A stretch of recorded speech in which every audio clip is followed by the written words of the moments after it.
Lovely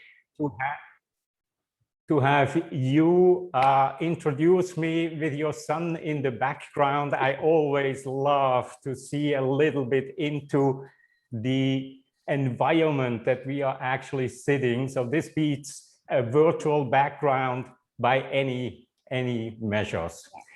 I want to welcome all of the participants here. Some of you I know, some of you I have met before.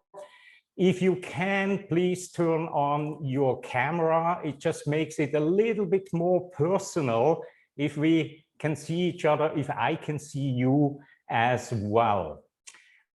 If you have any technical issues or so, that's all right as well. But I do try to make this somewhat interactive, so I won't be the only one speaking here all the time. And with that, let me start with a question, because this is about persuasion. And I'm going to use the example of how do we persuade somebody to join Toastmasters? Because this is something that we all are faced with from time to time. And we have some seasoned Toastmasters here. We have DTMs. We have area and division people here. So let me ask you, how do you usually get somebody interested in Toastmasters? Please just unmute yourself and use me. You met me somewhere and you have a feeling that I could benefit from Toastmasters. What do you do? Please just unmute yourself and give it a shot. Okay, maybe let me share first. Please. Okay. Basically, I think if I would like to persuade someone for Toastmaster, the first thing is that I have to be really, how to say, maybe in love with Toastmaster first, myself. Mm-hmm. Then, if I'm in love with anything, it means that I fully or 100% focus on those things, then we'll have more power, I mean inner power to persuade. Excellent. Okay, thank you very much. Sabui? Thank you. Do you say Sabai. Sabai. Okay, Sabai, thank you very much. Anybody else? Maybe Vishwanath, we met each other the first time I attended a conference in 2018. Yes. How do you do it? How do you do it? Hi, Claudia. How are you doing? Good to see you again. Well, I just met you and we met somewhere outside and we started talking. Hi. Do you do public speaking, Claudia? Sometimes, yes. Mm-hmm. Okay. I am a member of Toastmasters Club, and Toastmasters teaches us how to present ourselves and how to speak in public, and helps you in all areas of your life. Do you do selling? Do you do marketing? I believe we all are selling something, whether you're selling something to your kid or trying to invigorate a marketing team in your company, or trying to convince your wife to go to that restaurant over the other restaurant. You have to use persuasion. And a great place to use persuasion, study persuasion, is at a Toastmasters Club. And believe me, it just costs about 4,000 or 5,000 baht for a year. You can have a weekly class and you could never get it. It's like free. And today you have to say 4,000 or 5,000 baht. It's like free. You will never get this kind of instruction or learn so much anywhere else. Why don't you join me at Bangkok Toastmasters Club on Monday? Right now we're doing it on Zoom, so please join me. Believe me, you'll love it and your life will change. Excellent, excellent, excellent. I am convinced that you have already brought many people to Toastmasters and our district with this kind of an approach. Absolutely great. Let's take one more. We have time for one more. Maybe Kelvin, Richard, Petra. Kelvin, please. Yes. So, Clary, are you a leader in your company? No. So are you a leader in your family? No. So do you want to become a leader in your company and so your family? No. So you want to lead yourself? Yeah. Okay. Okay. So yeah. So again, you're asking some questions there, and these are closed questions. Yes or no. So those are a little bit on the dangerous side in terms of, you know, what do you do when you get a no? I'm trying to log in using my laptop. I'm going to check out from. Richard, you wanted to say something as well. Yeah, sure. So as the theme of this breakout room is Persuade with Story, I would talk about my journey. So I'd say my Toastmasters journey started about 6 years ago. And back then I was very introverted. When I spoke, I didn't accentuate. I couldn't connect to many leaders or personnels in my company. But then one of my friends asked me, would you like to join Toastmasters? Because he was trying to build up his resume to go into business school. But then I decided to, hey, let's do it. There's no, there's no bad sides to it. I went to my Bangkok Advanced Toastmasters meeting, ended up staying 6 years. But what it has really helped me is when my brother got married, I was comfortable enough to get on stage, speak in front of 200-300 people and not break down. So that was definitely one accomplishment. And from there, I found out that I actually enjoy telling people stories, and I'm a natural storyteller, and that's how I lead. So I would definitely persuade, telling people about how well you have developed, how it changed you, basically. Back to you, Claudio.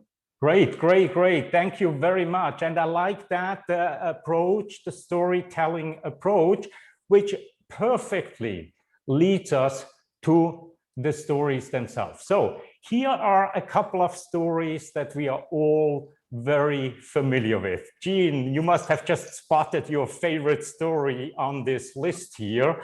We have Indiana Jones, The Lion King, Toy Story, Star Wars, The Hobbit, and many, many, many more. Now, let me ask you the question, what do these stories have in common with each other? What do you think? There are many, many things that these stories have, of course, in common with each other. They're all very popular, right? They're all popular stories. They are known worldwide. What other things do these stories have in common? Please, just overcoming challenges and winning. Overcoming challenges and coming out victorious, winning. Perfect, perfect. Overcoming challenges and coming out victorious. Jean, you wanted to say something as well? I think it's all about treasure. Some of them are about treasure. Yes, yes. Okay, some of these stories about treasure. Any other ideas, Richard? So I think in most of the stories, there's a concept of good versus evil, and there's a hero, and then there's also a villain. Love it, love it. And both Vishwanath and Richard, I think you already hit pretty much on the core of it. These stories, they all have a hero. And that hero is on a journey.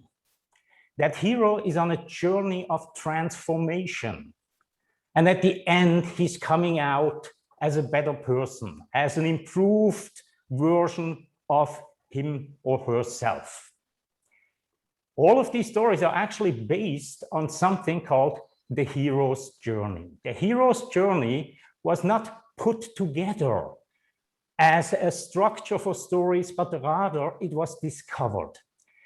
Joseph Campbell, he wrote a book quite a long time ago. I think it was 1959, called The Hero with 1,000 Faces. And what it was a comparative study in mythology. So he went back all the way to Greek mythology, Norse mythology, Roman mythology, whatever mythologies we have. And he found that there is a certain structure to the stories that we have been telling since ages, since we are telling stories. And these stories, the ones that resonate the very most with us, are usually a journey that reach from the known in the unknown. It has villains, it has tensions and conflicts in there, to at the end come out again as a better person, a better version of themselves, and operate at the new level. This is the structure that Joseph Campbell has discovered. And the reason why all of these movies that you saw here, why they resonate so much with us, is that they are in essence a metaphor. And we can detect ourselves into these stories. We are all, in some sense, on a story, on a journey that goes from our status quo all the way around to a new status quo, a status quo that is a better version of ourselves. Okay. Now, what I attempt to do today is to give you a new mindset, that when you look into the world, that you see this hero journey everywhere, because it is really in every place. Let me ask you, we have how many? We have one DTM, do TTMs. Richard, are you a DTM as well? Not yet. I am not. You are working on it, all right? All right. So in essence, I am going to use Richard as an example and say, okay, Richard currently is on a journey. Richard is on a journey to become a DTM. That journey is as significant and is as epic as the journey that Neo took in the Matrix. And every journey usually starts with a call to adventure. A call to adventure. In Neo's case, it was the words on his screen, "Wake up, Neo. Follow the white rabbit." In Richard's case, it may have been early on in his Toastmaster life, where somebody approached him and said, you know, Richard, Toastmasters offers so much more than just public speaking and leadership. It actually has these programs that allow you to grow as a person in a way that you never imagined possible. So that was the call to adventure. But very often, initially we refused that call. Like Neo, when he was standing at the ledge on that skyscraper, looking down into the sea, and said the words, I can't do this. I think we are all familiar with this. We see an opportunity somewhere, and then doubt creeps in. All of a sudden, back in our mind, there is a lack of confidence. We question ourselves.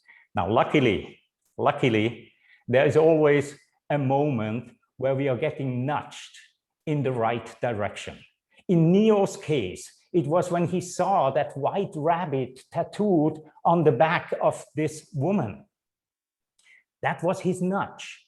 Perhaps in Richard's case, it was one of his Toastmaster friends or somebody in the family that said, Richard, come on. You know how many people have already done the DTM? Get going, get going. That's your journey right now. So luckily, we are typically being nudged into accepting the challenge. Ultimately, we say, yes, I'm up for it. What do I need to do? In Neo's case, he took the red pill. In Richard's case, it was a commitment to himself and his club to say, yes, I am going to become a DTM. I'm going to work on that DTM. Now, of course, along the way, there will be many, many trials and obstacles and challenges that we face. In Neo's case, it was Agent Smith that wanted to stop him on his journey. In your case, again, it might be some doubt that's creeping in and you are close to giving up and going like, I don't know, you know, it's, but we've all been there. Luckily, especially as Toastmasters, we have tremendous support. We have mentors and guides in our club, in other clubs, in our district, and now with most of the meetings taking place worldwide online, we even have support from people from the other side of the world. So these mentors and guides are there to help us face those challenges, face those obstacles. Each one of these heroes has somewhat of a superpower, and that superpower is what they're going to give you. This is part of the growth that you're going through. And together, you are preparing for an epic event. Like for DTM, that's the final project that's finally getting you there. For Neo, it was the final battle with Agent Smith, so that at the end, he came out as a transformed hero. And I believe I will do 2 DTMs on this in this session here can confirm that yes, you were transformed. Once you got that distinguished Toastmasters, yeah, absolutely. You are transformed and you're operating at a new level.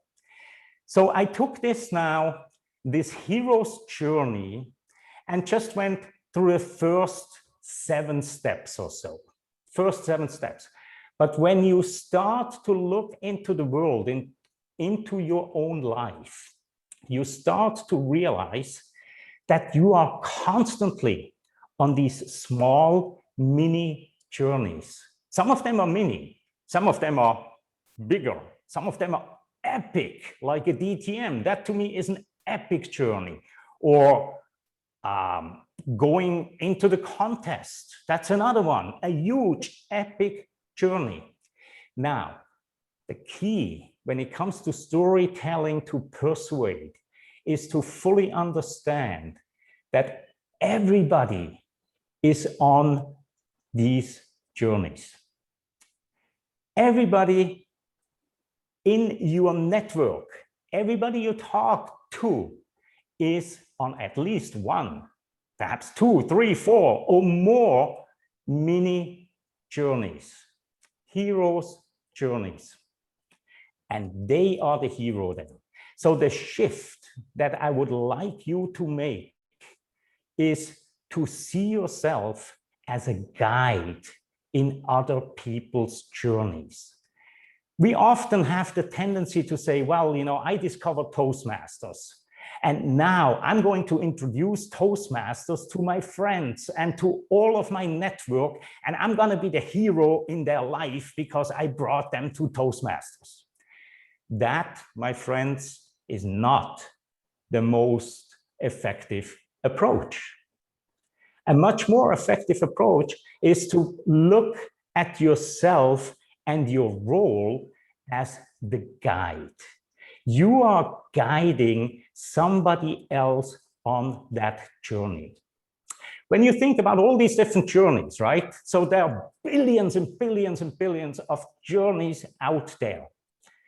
Sometimes these journeys, they intersect. Your journey intersects with somebody else's journey. That's what we call communication. And sometimes these journeys, they actually travel for a little while at the same time before you separate again. This is what we call relationships.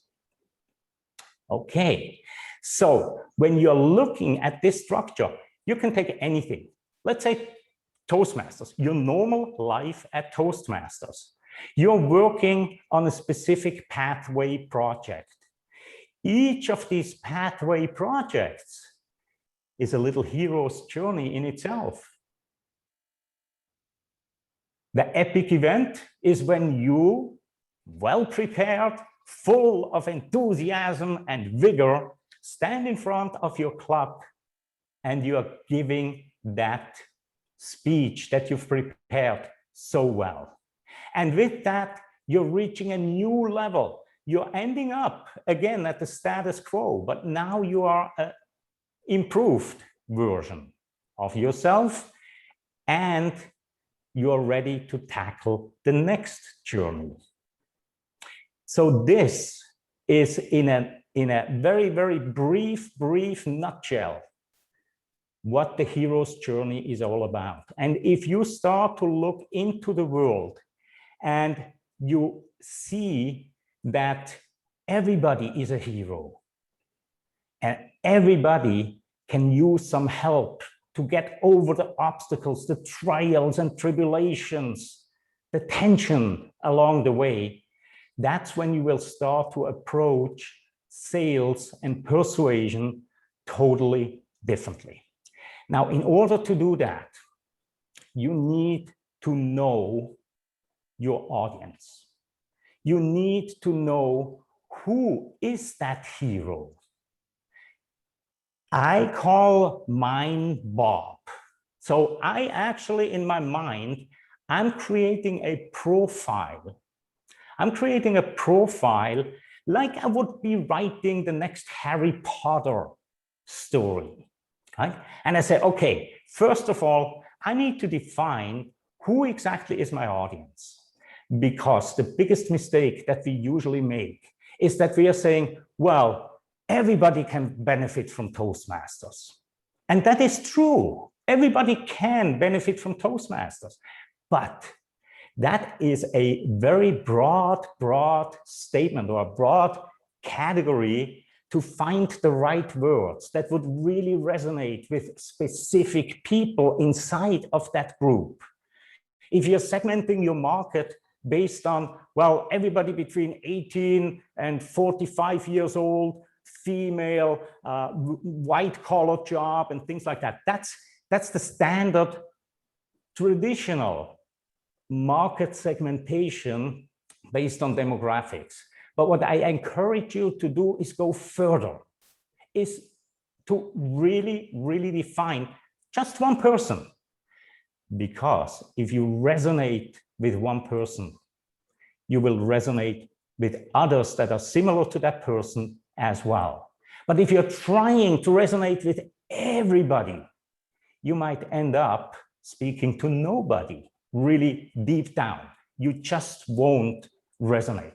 So when you create the hero, be very specific. What are,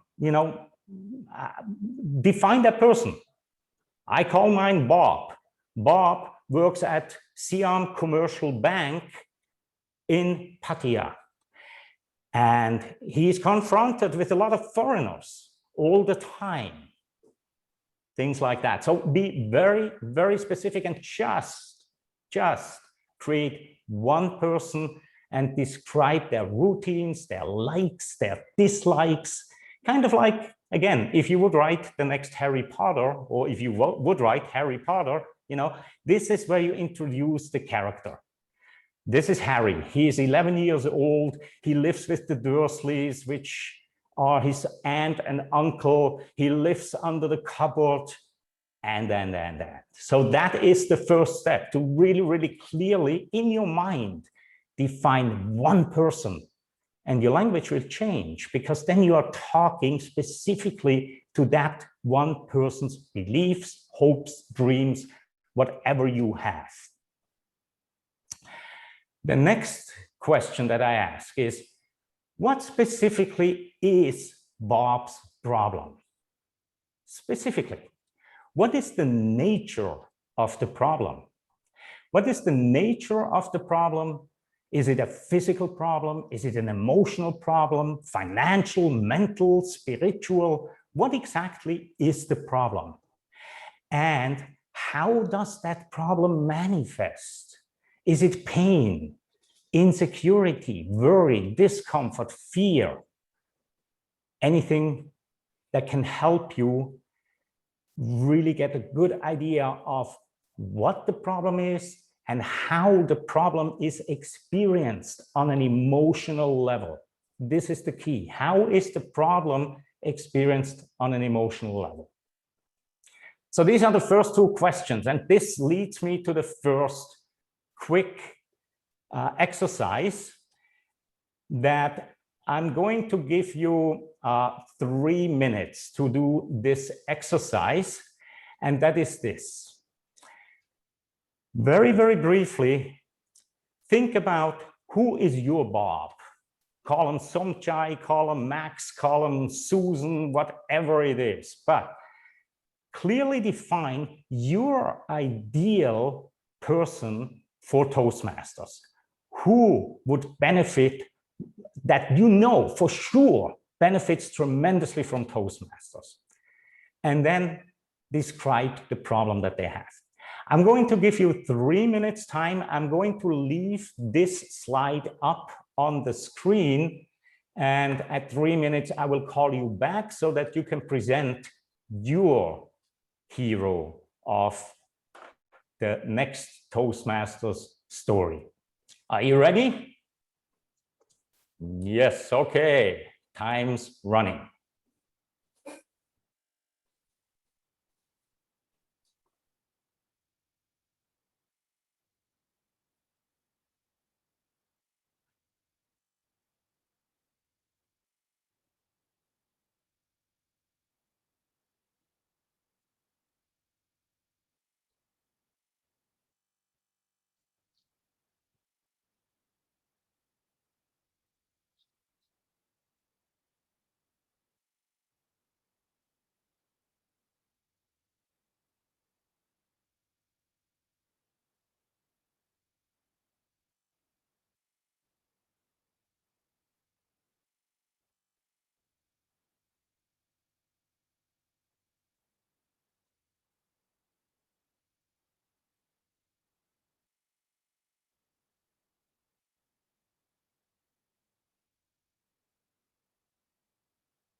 All right, so time is up. Time is up. So let me ask anybody wants to volunteer. Otherwise, I'm just going to pick somebody to share with us. Who is the ideal hero in your mind for Toastmasters, and what specifically is the problem that they are facing?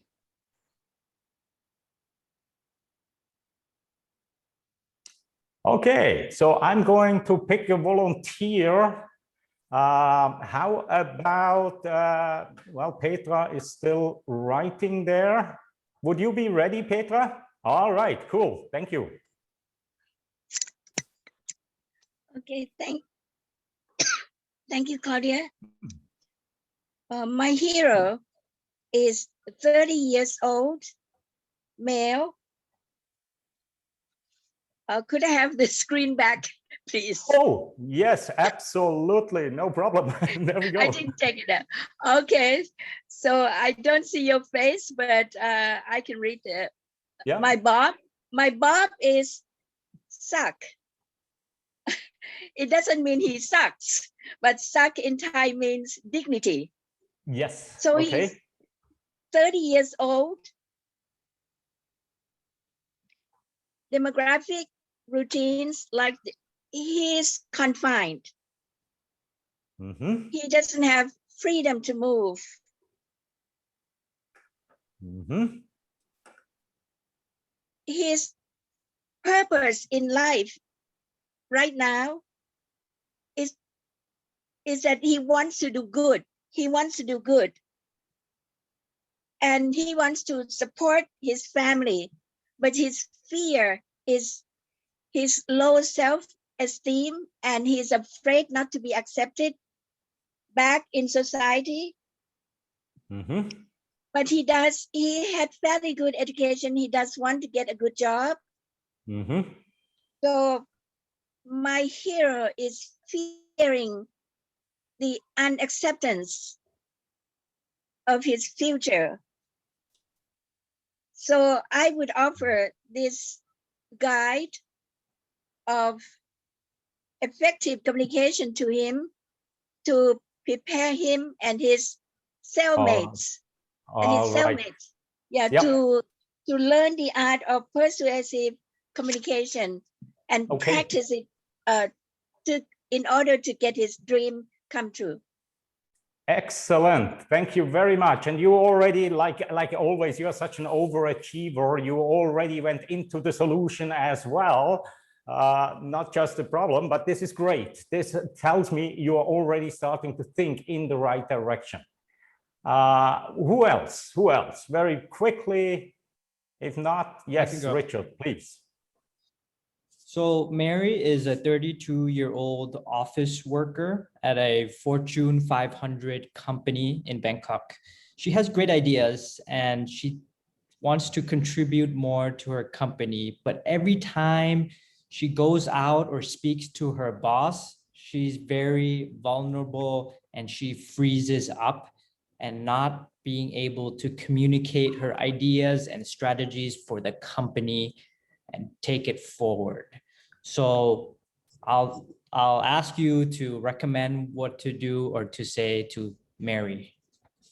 Perfect, perfect, perfect, perfect. This is absolutely perfect, exactly in the spirit of this. And I think you have hit the nail on its head with the problem, right? This is a problem that so many people have. We feel stuck. We feel we cannot move on and up in some ways. So excellent job. We'll get to the next part very, very soon. Let me ask Vishwanath as well. What is your hero? Who is your hero? Yes, my hero is a person by the name of Somsak, who is a salesman, age 27. He's a great salesman, but lacks confidence. He's very sincere and a genuine person. He's selling used cars and he doesn't tell lies. When the car has a problem, he tells the customer this is a problem that the car has. Unlike many other salespeople. So he's liked very much, but he lacks confidence. And the problem is emotional and mental, but he can overcome it through Toastmasters.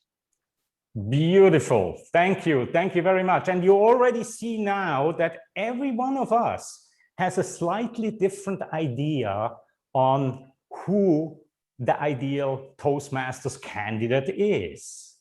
And together, we actually can come up with tremendous stories behind this that will resonate with this segment, with that segment, with this segment. Really, really good. So I have 4 more questions, but we will not go into answering all of those in the same way, just for the sake of time. So maybe you want to take a screenshot, because I do not have these slides. Take a screenshot of these next couple of questions. The next one is, now we know Bob has a problem. We know who Bob is, and we know what Bob's problem is. Why hasn't Bob solved it so far? Or our salesman, the car salesman, by the way, I wish I ever would meet a car salesperson like that, an honest one, you know. So what have they tried before, and why didn't these attempts work? So for example, in our Toastmasters context, maybe they tried to go to an English course somewhere. They signed up for an English course, but that English course didn't give them enough time to really practice and enough feedback, or, you know, along that line. You see where this is going, right? So the question is, what has Bob tried before, and why has it not worked? The next question, and our keynote speaker before actually ended his speech with the what if questions, and how powerful these what if questions are. So what if Bob could solve this problem? How would the world look different? How would the world look better for them? And what will it really, really mean to Bob or our salesperson out there in the field? How would the world look different? And what does that mean to Bob on a practical level, but as well on an emotional level? The next question, what if Bob doesn't solve it? How does the current situation persist, or perhaps get even worse? Like Jean introduced me as someone from the high-tech industry. And in the high-tech industry, one of the things that I often use here is competitive disadvantage, right? Well, if you don't act now, if you don't take this step now, you know, now it puts you at the competitive advantage. But if you wait, or if you don't act at all of a sudden you're at the competitive disadvantage. You see everybody zooming past you on their way to what they really want, and you are gonna stay stuck. Or fear of missing out, FOMO, fear of missing out. This is another big driving force that people have. They don't want to miss out. They want to be part of the action. So that is the second to last question. And then the last question you really, really want to think about is, how can Bob solve it? This is now the moment where Toastmasters comes in for the first time, right? So far, none of these questions had anything to do with Toastmasters. But this question, this will lead you to, how does Toastmasters work? And of course, what is the next step for Bob to get what he wants? Like in this case, it's very, very easy, because it's even free at this point. You just invite the person to come along as a guest. Okay. So these are the questions that I usually ask myself to really, really understand what kind of a journey is our hero on? What are the trials? What are the obstacles that they're facing along the way? And once you have answered all of these questions, you basically already have your story lined up. You already go back to this and you go like, okay, now I can really create a story, a compelling story that will resonate with this person based on what I know about them, about their emotional state that they are in. And all of a sudden, your entire communication will come and will be directed from them instead of from you. So it's not inside out. It's not, look, I gained confidence at Toastmasters, so will you, but turn it around.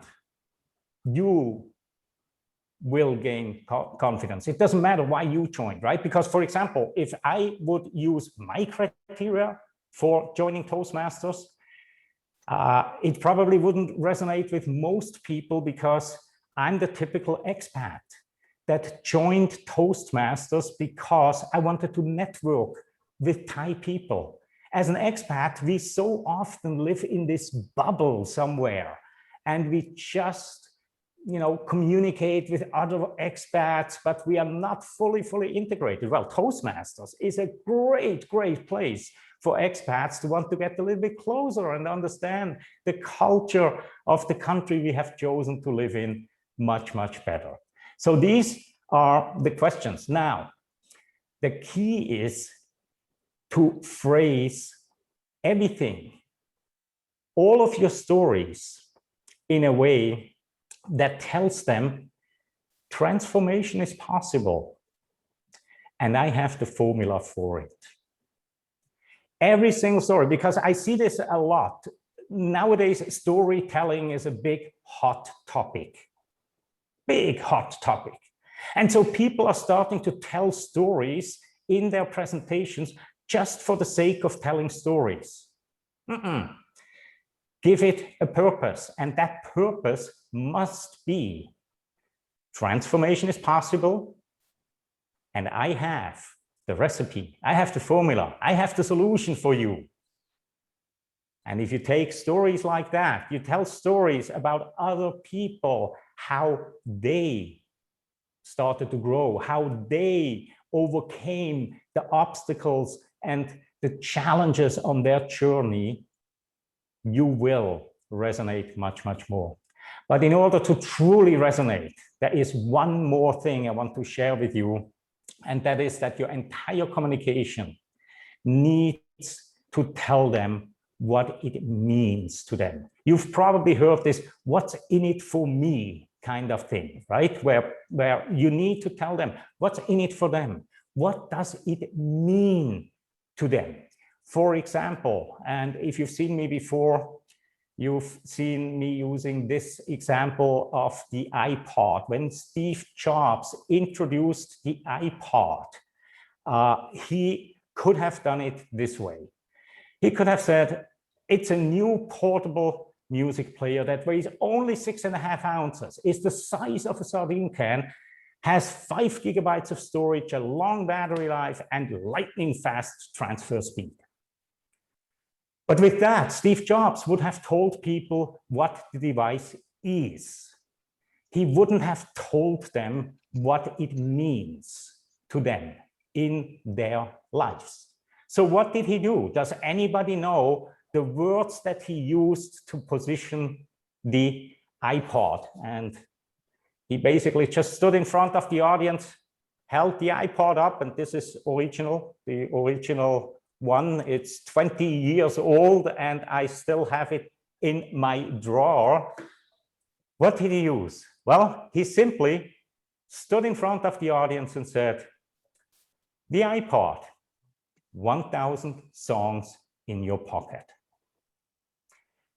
Now, this tells you exactly what the device means, what it does for you. Later on, he even went further and he gave that 1,000 number a bit more meaning by saying it's your entire music library in your pocket. So what did he do? In essence, he took the features that you see over here. And he said, okay, so it's a portable music player that only weighs 6.5 ounces and is the size of a sardine can. Now, for every feature, ask yourself, what does that mean? What does it mean if something is only 6.5 ounces and the size of a sardine can? Well, it means you can put it in your pocket. What does 5 GB of storage mean? And 20 years ago, most people didn't even know, what does 5 GB mean, So, well, in the case of music files, it means 1,000 files can fit on that device. And you put those two things together and you come up with a super, super memorable, quick statement, 1,000 songs in your pocket. Another example is Rolls-Royce. And this is an older example. This is an example that's a couple decades old, older than the iPod example. Rolls-Royce could have announced or ran an advertisement with the following words: powerful, silent, luxurious. The new Rolls-Royce is a truly remarkable car. It's all true, but again, these are the features. These are the features, and it doesn't tell the reader what exactly does that mean. Where is the story behind this? What kind of emotional association does this cause? None. So Rolls-Royce contacted David Ogilvy. David Ogilvy was the #1 copywriter on Madison Avenue, and he came up with this. At 60 miles an hour, the loudest noise in this new Rolls-Royce comes from the electric clock. Now, the amazing thing is, you may look at this and say, yeah, this is cute, but does it sell more? It does. The year Rolls-Royce ran this campaign, they sold 50% more cars than in the previous year. 50%, 50% more. Now again, this statement is nothing else than taking the features of the product. Powerful, silent, luxurious. Powerful, silent, luxurious. At the time this ran, 60 miles an hour, that's powerful. That's powerful, especially for a big, heavy car like that. So we have powerful, we have silent, well, that's the only noise you hear is the clock, and luxurious. They even tied in luxurious into this with the electric clock. At the time this ran, having an electric clock in your car was truly, truly luxurious. So again, take the features and wrap them into what does it really, really mean. So we have only a few more minutes left. So what I would like you to very quickly, just the first idea that you have in your mind, blurt out one of the features of Toastmasters. One feature of Toastmasters. That can be table topics. That can be whatever one feature that you value tremendously at Toastmasters, and tell me what is the feature and what does that feature mean? Please, we only have another 2-3 minutes.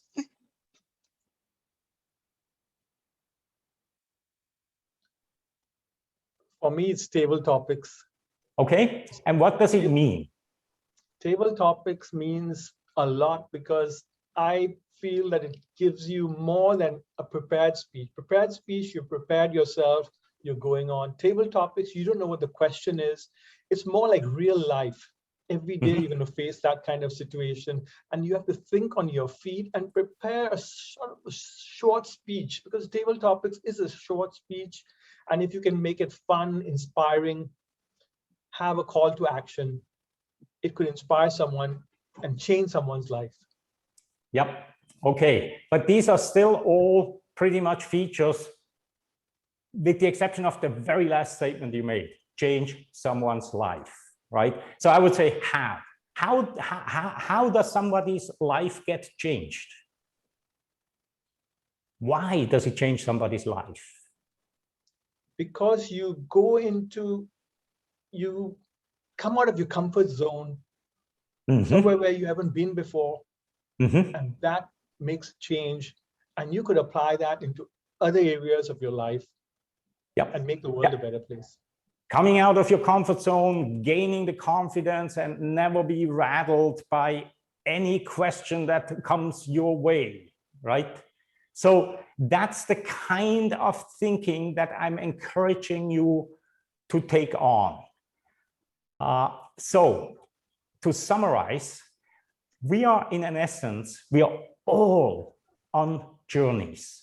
Each one of us is on a journey, at least one, and on that journey, we are the hero.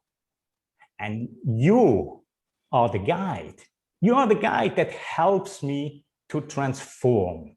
You are the guide that helps me with the recipe, with the formula that makes that transformation possible. And with that, I would like to open it up for a few questions. If you do, I know 1 hour is extremely short. I usually do day-long workshops on this topic to really internalize this. But the main key to me, the main key was that you understand it's not your journey.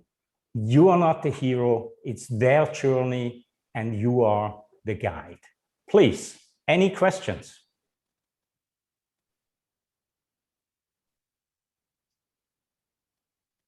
I just want to say I am inspired and I really want to hear more about your workshops.